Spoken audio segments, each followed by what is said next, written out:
Hola, soy Gabriel León y estás escuchando La Ciencia Pop, un podcast sobre historias de ciencia. Hoy, en el comienzo de la quinta temporada de La Ciencia Pop, les contaré una historia sobre los libros y un curioso libro que hablaba sobre la destrucción de los libros, lo que nos servirá como excusa para hablar de un animal mitológico y de un material que aparentemente solucionaba todos los grandes problemas de la humanidad, pero que terminó generando uno de los problemas ambientales más costosos y dramáticos del último tiempo.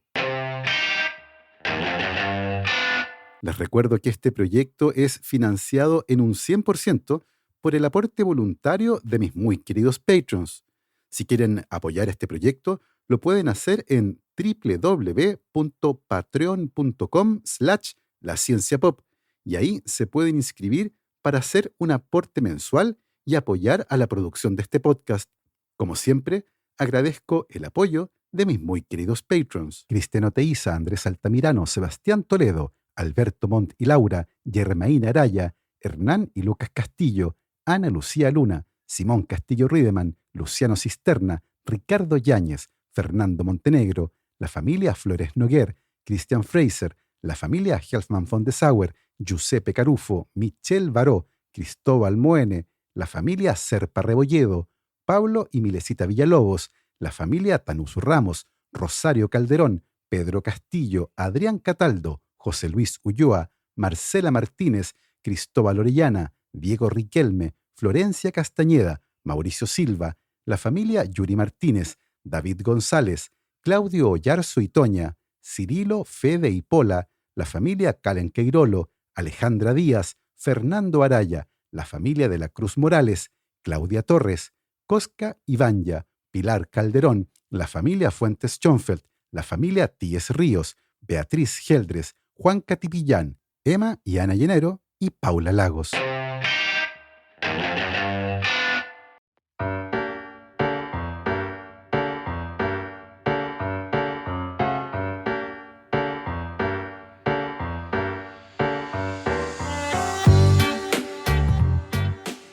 Nuestra habilidad para transformar el lenguaje hablado en símbolos permanentes que pueden transmitir información por generaciones ha sido uno de los más grandes logros de nuestra especie. Los libros nos han permitido realizar cosas que de otra manera serían imposibles. Una de las visiones más bellas y precisas con respecto a los libros la realizó el astrónomo y divulgador científico estadounidense Carl Sagan. What an astonishing thing a book is. It's a flat ¿Qué cosa tan asombrosa es un libro? Es un objeto plano hecho de un árbol con partes flexibles en las que están impresos muchos símbolos en tinta oscura. Pero basta una mirada a ese libro y estás dentro de la mente de otra persona, tal vez alguien que murió hace miles de años. A lo largo de los milenios, un autor habla clara y silenciosamente dentro de tu cabeza, directamente a ti. La escritura es quizás la más grande de las invenciones humanas, uniendo a personas que nunca se conocieron, ciudadanos de épocas lejanas. Los libros rompen los grilletes del tiempo. Un libro es la prueba de que los humanos son capaces de hacer magia. La importancia de los libros y la lectura para Carl Sagan no solo queda clara en esta cita, sino que también en otra en la que hace mención a cómo los libros y la lectura eran percibidos en Estados Unidos durante la época del esclavismo. En su libro El mundo y sus demonios, Carl Sagan escribió que por esa época era una regla que los esclavos debían permanecer analfabetos. De hecho, en el sur de Estados Unidos, antes de la Guerra Civil, los blancos que enseñaban a leer a un esclavo eran severamente castigados. Esta medida se justificaba ya que muchos pensaban que para mantener a un esclavo contento era necesario que no pensaran. Era necesario oscurecer su visión moral y mental y, en la medida de lo posible, aniquilar el poder de la razón. Para eso, los dueños de los esclavos debían controlar lo que los esclavos oían, veían y pensaban. Es por eso que la lectura y el pensamiento crítico son peligrosos, incluso subversivos, en una sociedad injusta. Este análisis en torno a los libros, la lectura y el pensamiento crítico tiene aún más sentido cuando descubrimos que en diferentes épocas, pero siempre en entornos represivos, dictadores, emperadores o cualquier figura autoritaria han sentido la imperiosa necesidad de quemar libros para impedir la diseminación de las ideas que ellos consideran peligrosas o subversivas, incluso cuando no las entienden. Uno de los casos más llamativos ocurrió en Chile a comienzos de la dictadura militar de 1973. El escritor Joaquín Edwards escribió un artículo en 1984 para referirse a la censura de la literatura en esos oscuros años, y contaba cómo un sargento del ejército ordenó quemar varios libros relacionados con el cubismo, convencido de que esos libros tenían algo que ver con la Revolución cubana. Si bien las ideas no se pueden quemar, sí se pueden perder, diluir o ocultar. Y muchas veces, cuando se eliminaba a quienes eran considerados peligrosos por sus ideas, muchas veces esas ideas ya habían sido estampadas en algún medio que los sobrevivía, y entonces era necesario eliminar el medio que transportaba esas ideas. La quema de libros, documentos, cartas, papiros, rollos y más recientemente la destrucción de archivos digitales han sido esfuerzos realizados durante siglos para tratar de acallar ideas consideradas como peligrosas, ideas subversivas, ideas que abren los ojos.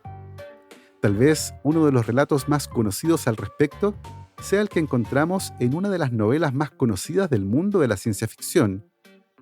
Fahrenheit 451 es una novela distópica escrita por Ray Bradbury que presenta una sociedad futurista donde los libros están prohibidos y son quemados por los bomberos, quienes son responsables de eliminar cualquier forma de literatura.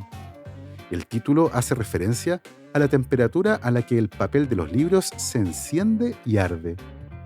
La historia sigue a Guy Montag, un bombero que inicialmente disfruta su trabajo de quemar libros, creyendo que está sirviendo a una sociedad que valora la felicidad instantánea y la conformidad. En este mundo, la televisión y los medios electrónicos son omnipresentes, proporcionando entretenimiento vacío y distracción constante a la población.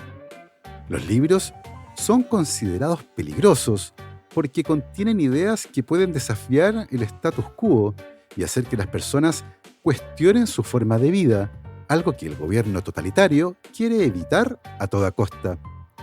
El protagonista de la historia comienza a cuestionar su papel en la sociedad después de conocer a Clarice, una joven que lo desafía a pensar sobre el mundo que lo rodea.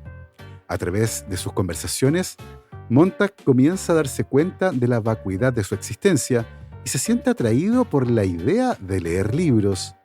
Esto lo lleva a entrar en conflicto con su esposa, quien está completamente sumergida en la cultura superficial y alienante promovida por el gobierno. A medida que el protagonista profundiza en su búsqueda de conocimiento, se encuentra con rebeldes que viven en la clandestinidad y que memorizan libros para preservar su contenido. Estos rebeldes desafían abiertamente la prohibición de los libros y abogan por la libertad de expresión. Montag se une a ellos y eventualmente se ve obligado a huir de la ciudad después de que su participación en el movimiento es descubierta. La persecución de Montag lo lleva a presenciar la destrucción total de su ciudad por medio de bombas, lo que simboliza la devastación causada por la ignorancia y la censura. Finalmente, Montag encuentra refugio con un grupo de exiliados que han memorizado libros para preservar su contenido, incluso en un mundo donde los textos impresos han sido completamente destruidos. En última instancia, Fahrenheit 451 es una reflexión sobre los peligros de la censura y la supresión del pensamiento crítico en una sociedad. A través de personajes como Montag, Ray Bradbury ilustra cómo el deseo de controlar la información y la cultura puede conducir a la opresión y la ignorancia generalizada. La novela enfatiza la importancia de la libertad de expresión y el acceso al conocimiento como pilares fundamentales de una sociedad libre y saludable. Un detalle interesante de esta novela es que los encargados de quemar libros usan una insignia que incluye a un animal que desde la época de los antiguos griegos estaba rodeado de una rica mitología vinculada con el fuego. La salamandra, un anfibio al que, como a tantos animales en la historia, se le ha atribuido propiedades fantásticas.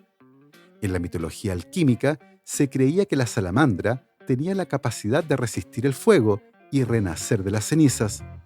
Este simbolismo se relaciona con el viaje personal de Montag, el protagonista de Fahrenheit 451, quien experimenta una transformación interna a medida que cuestiona las normas de su sociedad y busca la verdad a través de la literatura. Por último, la salamandra también puede interpretarse como un símbolo de destrucción y renacimiento. A medida que los bomberos queman libros y suprimen el conocimiento, están destruyendo la esencia misma de la cultura y la humanidad. Sin embargo, al final de la novela, Montag y otros personajes se embarcan en un viaje hacia la reconstrucción y la preservación del conocimiento, simbolizando un renacimiento de la sabiduría y la libertad intelectual. Por alguna razón, desde hace miles de años, se creía que las salamandras podían resistir la acción del fuego. Su nombre está tan asociado con él que incluso a los calefactores a leña se les conoce como salamandra en varios países del mundo. Esta denominación proviene de unos calefactores a leña inventados por el ingeniero francés Émile Chaboch a comienzos del siglo XX y que bautizó como salamandra. Su desarrollo estaba inspirado en un calefactor inventado en 1743 por Benjamin Franklin y era tan buena su calidad que el nombre salamandra fue generalizado para denominar a los calefactores a leña, independiente de su marca comercial. Una cosa interesante de esto es que fueron los alquimistas medievales los primeros en tratar de explicar las supuestas propiedades incombustibles de las salamandras y propusieron que esta asombrosa habilidad se relacionaba con una fibra incombustible llamada amianto y que supuestamente crecía como el pelo de las salamandras resistentes al fuego. El mito de la salamandra fue solo uno de muchos.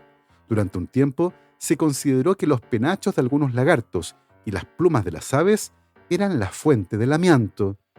Los intentos por definir e identificar estas fibras condujeron a un extraño sistema de nomenclatura. Varias docenas de nombres fueron finalmente asignados a diferentes formas de amianto, incluyendo cuero de montaña, lino incombustible, hilo de roca, alumbre emplumado y otros. Sin embargo, el nombre con el que esta fibra pasó a la historia es uno que probablemente muchos de ustedes han escuchado: asbesto. El asbesto representa probablemente a uno de los contaminantes más temidos de nuestro planeta y es casi seguro el contaminante más caro en términos de regulaciones y eliminación. La magnitud de la crisis, sin embargo, ensombrece una ironía crucial. El problema con el asbesto nunca habría empeorado tanto si no hubiéramos pensado previamente que el material era extraordinariamente bueno. La etiqueta asbesto se aplica en realidad a una familia de minerales de silicato, moléculas que contienen silicio y oxígeno y que se caracterizan por su estructura fibrosa. Hay 6 tipos distintos de asbesto, todos los cuales están compuestos de cristales fibrosos, largos y delgados, y cada fibra está compuesta de muchas fibrillas microscópicas que pueden liberarse a la atmósfera por abrasión, roce y otros procesos. La inhalación de las fibrillas de asbesto puede provocar diversas afecciones pulmonares peligrosas, como un tipo de cáncer llamado mesotelioma, asbestosis y diversos problemas vinculados con las vías respiratorias. Como resultado de estos efectos sobre la salud, el asbesto actualmente es considerado como un grave peligro, particularmente cuando el material se encuentra en su estado más pequeño y volátil, lo que ocurre principalmente en los lugares de extracción y procesamiento del mineral. Aparentemente bendecido con atributos útiles como la suavidad, flexibilidad y por supuesto la resistencia al fuego, el asbesto alguna vez fue visto como la seda de un mágico mundo mineral. A lo largo de los siglos, la gente ha tejido capas de asbesto, manteles, cortinas de teatro y trajes de trabajo para protegerse de los peligros del fuego. Los productos aislantes de asbesto no solo ahorraban energía, sino que también protegían a los trabajadores de posibles quemaduras. También se usó el asbesto para fabricar piezas de vehículos y contribuyeron a mejorar la seguridad de los automóviles de carreras y los autobuses escolares. También se usó asbesto para fabricar filtros de aire más eficientes en los ventiladores de los hospitales, en los filtros de los cigarrillos y en las máscaras antigas usadas en la guerra. Así resulta casi paradójico que la ubicuidad de los asbestos se relacione con su gran utilidad como el guardián de la seguridad humana. Las primeras referencias al asbesto se remontan a varios filósofos antiguos.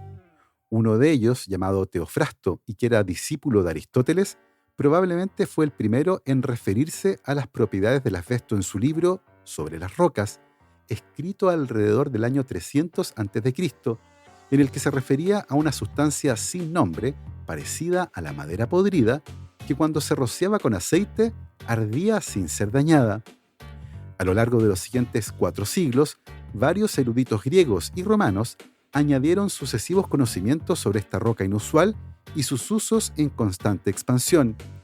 El relato informativo que se da en el manuscrito del siglo I de Plinio el Viejo, Historia Natural, incluye una de las discusiones más exhaustivas sobre este mineral y fue responsable de darle su primer nombre, amianto, que significa inextinguible. Según Plinio, el amianto se utilizaba en una serie de productos tejidos, desde manteles y servilletas fáciles de limpiar hasta mortajas usadas para incinerar cuerpos en ritos fúnebres. Sin embargo, en algún momento, el hecho de que el amianto era un mineral parece haber sido olvidado. Georgius Agricola, uno de los fundadores de la mineralogía, dio un impulso crítico a la comprensión científica de la sustancia en el siglo XVI, con la publicación de un libro en el que describía el asbesto de manera exhaustiva, llegando incluso al límite de realizar una prueba de sabor de la sustancia, advirtiendo a sus lectores que el asbesto pinchaba la lengua. En 1727, Franz Bruckmann, un mineralogista alemán, escribió el primer volumen completo sobre el tema. Pronto siguieron publicaciones similares de otros 2 científicos destacados de la época, Martin Ledermüller y Torben Bergman. La publicación de Ledermüller fue un tratado de vanguardia que representaba cada uno de los tipos conocidos de fibras con detallados grabados en color. La gama de aplicaciones comerciales crecía con cada nueva publicación y no había pieza de vestir que no tuviera una versión resistente al fuego hecha de asbesto. También se habló de hacer un libro para la eternidad, que fuera indestructible, impreso con oro sobre papel de asbesto. Y por supuesto, no faltaron los estafadores, que se las arreglaron para ganarse la vida de manera lucrativa, a finales del 1700 y principios del 1800, explotando las propiedades del asbesto. Los más exitosos de estos sinvergüenzas eran al mismo tiempo los más inescrupulosos y vendían artefactos falsos a una audiencia crédula de clientes religiosos. Vendían reliquias de madera y tela, presentadas como los restos milagrosos y resistentes al fuego de la túnica o de la cruz de Cristo, pero que en realidad estaban hechas de asbesto. Los artistas callejeros también usaron este material para desconcertar al público durante sus ardientes espectáculos. Otro grupo, conocido como las salamandras humanas, era particularmente famoso por asar filetes que sostenían en la mano mientras estaban de pie dentro de una hoguera, obviamente vestidos de pies a cabeza, con ropa hecha de asbesto. En la década de 1820, un prominente científico italiano convirtió este temerario truco en el primer negocio de asbesto verdaderamente exitoso. La línea de ropa resistente al fuego de Giovanni Aldini, diseñada específicamente para los bomberos, recibió críticas muy favorables y atrajo rápidamente a clientes de todas partes de Europa.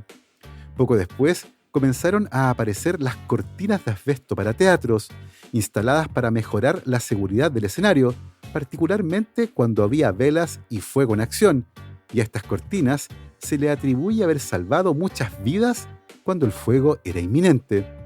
Sin embargo, fue la máquina de vapor la que convirtió el asbesto en una maravilla industrial. Estas enormes máquinas habían sido empujadas constantemente a sus límites físicos, y nuevas mejoras en la seguridad y la eficiencia requerían de algún avance en la tecnología. Si bien el asbesto por sí solo era demasiado grueso y abrasivo para las partes móviles de un motor, mezclándolo con caucho ofrecía la combinación perfecta, lo que permitió a los trabajadores fabricar componentes internos más resistentes, como juntas de vapor y empaquetaduras enriquecidas con asbesto. En la década de 1860, el uso de asbesto había llegado literalmente al techo. Después de incursionar en mezclas de pintura resistente al fuego, un joven contratista de construcción de Nueva York, Henry Ward Jones, desarrolló un papel de alquitrán resistente a las llamas, hecho a medida para una época plagada con demasiada frecuencia de incendios en edificios. Este material para techos, que mezclaba fibras de asbesto en un sándwich de alquitrán, arpillera y papel, allanó el camino para una inmensa industria de productos de construcción a base de asbesto. Más tarde se le comenzó a mezclar con cemento y se utilizaron por primera vez en materiales de construcción poco después del cambio de siglo, comenzando con un panel de construcción ligero y de alta resistencia inventado por un ingeniero austriaco, Ludwig Haschek. Una vez más, debido a la intensa preocupación por la protección contra los incendios, este invento se convirtió en una sensación de la noche a la mañana. Decenas de productos introducidos en la primera mitad del siglo XX incorporaron asbesto. Se construyeron barcos resistentes al fuego usando paneles de asbesto y cemento. Se utilizaron mezclas de plástico y asbesto en botones, teléfonos y tableros eléctricos. De hecho, desde sus inicios, la industria del plástico utilizó mezclas con asbesto, ya que las fibras fortalecían al plástico, reducían el peso y mejoraban la resistencia térmica. Incluso después de que los materiales poliméricos más avanzados comenzaron a dominar el mercado, el asbesto siguió siendo un importante aglutinante y agente de refuerzo de cosas hechas de plástico. En 1939, la percepción del público sobre el asbesto difícilmente podría haber sido más positiva. Ese año, la Feria Mundial de Nueva York incluyó una exhibición destacada de la compañía Jones Manville, que celebró con orgullo el servicio a la humanidad del asbesto. Un hombre gigante hecho de asbesto daba la bienvenida a los visitantes del pabellón de la empresa, y la feria completa estaba literalmente cubierta de asbesto, desde las cubiertas de los tejados hasta las tuberías subterráneas. Después de esta ola de popularidad, justo antes de la Segunda Guerra Mundial, la demanda por el asbesto estaba a punto de superar a la oferta mundial. Al carecer de reservas nacionales adecuadas, las superpotencias del mundo se encontraban muy dependientes de las importaciones extranjeras. El auge mundial de la construcción después de la Segunda Guerra Mundial desencadenó la siguiente y probablemente última fiebre de asbesto. El mundo de la construcción valoraba claramente la resistencia, durabilidad y la naturaleza resistente al fuego de los productos de fibrocemento hechos de asbesto y los incorporaron generosamente a sus diseños. Los edificios de gran altura se convirtieron en una realidad en parte debido a un innovador revestimiento hecho de asbesto que protegía a las estructuras de acero contra la deformación inducida por el fuego. Las propiedades inusuales del asbesto condujeron a una gama de usos absolutamente sorprendentes. El Servicio Postal de Estados Unidos usó asbesto para fabricar bolsos de correo resistentes al fuego, y los productores de jugos de frutas, vino y azúcar purificaban sus productos con filtros hechos de asbesto. La fibra fue incluso incorporada en el material usado para hacer suturas quirúrgicas y en una pasta de dientes. Las arcillas de modelar y la nieve artificial también contenían asbesto. Incluso se imprimieron 215 copias de una edición especial de Fahrenheit 451 que tenía cubiertas de asbesto para proteger al libro del fuego, un guiño editorial que atrajo la atención de coleccionistas. Sin embargo, había algo que no andaba bien. Desde principios del siglo XX se habían observado problemas derivados de la inhalación de niveles altos de asbesto en las plantas de molienda y fabricación. Nellie Kershaw fue una trabajadora textil inglesa de Rochdale, Lancashire.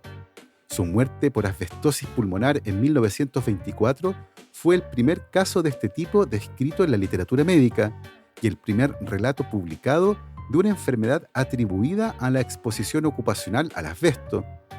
Antes de la publicación del caso en el British Medical Journal, el doctor William Edmund Koch ya había testificado en la investigación de Kershaw que las partículas minerales en los pulmones se originaron a partir del asbesto y que fueron, más allá de toda duda razonable, la causa principal de la fibrosis de sus pulmones y por lo tanto de la muerte. Los empleadores de la mujer, la Turner Brothers Asbestos, no aceptaron ninguna responsabilidad por sus lesiones no pagaron ninguna compensación a la familia y se negaron a contribuir con los gastos funerarios, ya que crearían un precedente y admitirían una responsabilidad. Las investigaciones posteriores sobre la muerte de esta mujer condujeron a la publicación de las primeras regulaciones de la industria del asbesto en 1931. Sin embargo, durante las siguientes décadas, el tema atrajo relativamente poca atención del emergente campo de la salud industrial, a pesar del hecho de que los investigadores médicos también habían descubierto un vínculo preocupante entre el asbesto y el cáncer de pulmón, particularmente en quienes fumaban. Este estado de ánimo comenzó a cambiar a mediados de la década de 1960, cuando se hizo evidente que incluso los niveles bajos de asbesto planteaban importantes peligros para la salud. Este hallazgo implicaba que un número mucho mayor de personas podrían estar en riesgo de daño pulmonar. Resultados inquietantes de todo el mundo señalaban que la clase de asbestos conocidas como anfíboles eran los principales culpables de inducir mesotelioma, un tipo de tumor que se encuentra en el pecho o en el intestino. Las pequeñas partículas de las fibras minerales generadas en la fabricación de productos de asbesto podían alojarse de manera muy profunda en los pulmones, causando inflamación crónica y, con el paso del tiempo, cáncer. La evidencia al respecto impulsó la creación de varias regulaciones sobre la exposición al asbesto, pero en muchos países la tragedia ya era inevitable.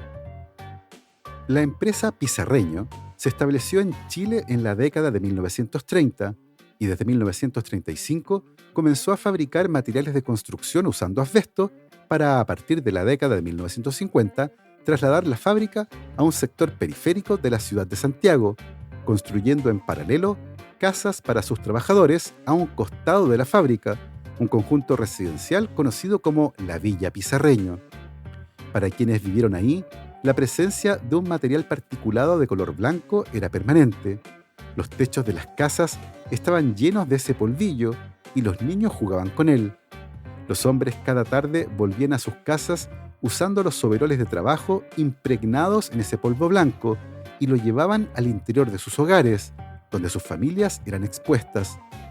No fue hasta el año 1989 que la fábrica instaló una lavandería para los uniformes de los trabajadores y evitar así la exposición a las familias, pero ya era tarde.